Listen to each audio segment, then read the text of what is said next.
Hanover Square Press and HarlequinAudio present My Father's House by Ulf Kvensler.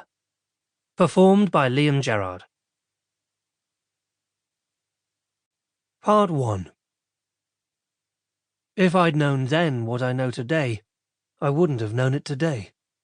Stanislav Jerzy. I dreamed that it was summer, and I was swimming in the lake in the country at Grandpa's. It was just like when I was little, but I was still me. I was grown up. I had that feeling that probably everyone has when they're little. You're in the moment in a completely different way than when you're an adult. Summer spread out in all directions, as far as you could see. I was floating not too far from the shore, wearing a scuba mask with a snorkel, peered down into the water in that different, silent world. The bottom was furrowed. There were tiny, tiny sand dunes, like a miniature Sahara. And the light was shimmering. It was probably the ripples on the surface that caused that. Here and there, scattered blades of reeds swayed slightly, back and forth. Small fish, almost transparent, flared when you reached your hand out toward them. The mouthpiece on the snorkel tasted like rubber, just like when I was little. With every breath I took, there was hissing in my ears. It sounded like I was a deep-sea diver, hundreds of meters below the surface. That dream was insanely realistic. I wasn't really swimming. Instead, I pulled myself forward with my fingers on the lake bed. Clouds of sand formed in the water, like a little explosion. It looked cool, I thought. Then I floated quietly on the surface and looked out at the lake.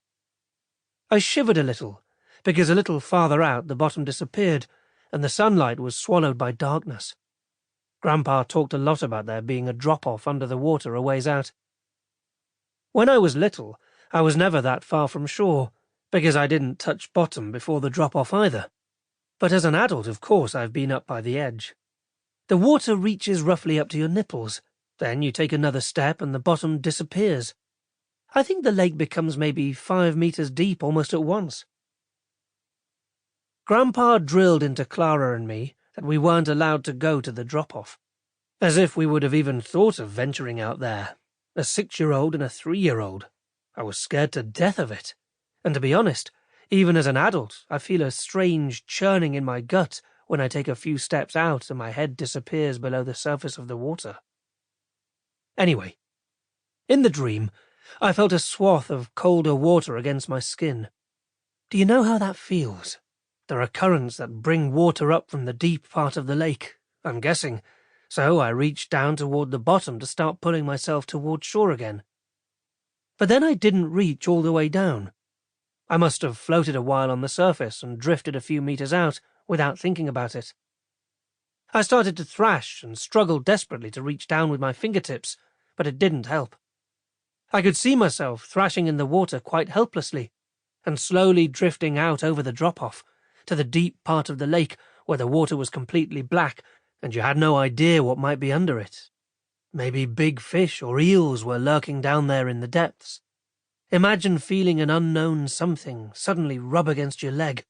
So disgusting. In the dream, I panicked. Then it occurred to me that I could swim, because I was the person I am today. I was an adult. I paddled like a madman until I reached the shallower water, which in reality should have taken about 5 seconds, but in the dream I had to keep at it for at least 15 minutes. At last, I could reach down to the bottom again with my fingertips, so I breathed out and pulled myself in the last bit. When it started to get really shallow, the water felt so warm that it almost burned against my skin. I looked up. The water was running over the scuba mask so that I didn't see clearly, but a little figure came running toward me up there on the shore. A 3-year-old Clara. I haven't dreamed about Clara for years, but now I was happy. I pulled off the scuba mask and stood up out of the water. Clara was naked and rushed out into the water and started splashing me as much as she could. I splashed back, and she shrieked with delight. The hair on half her head was burned off, half her Sample complete. Ready to continue?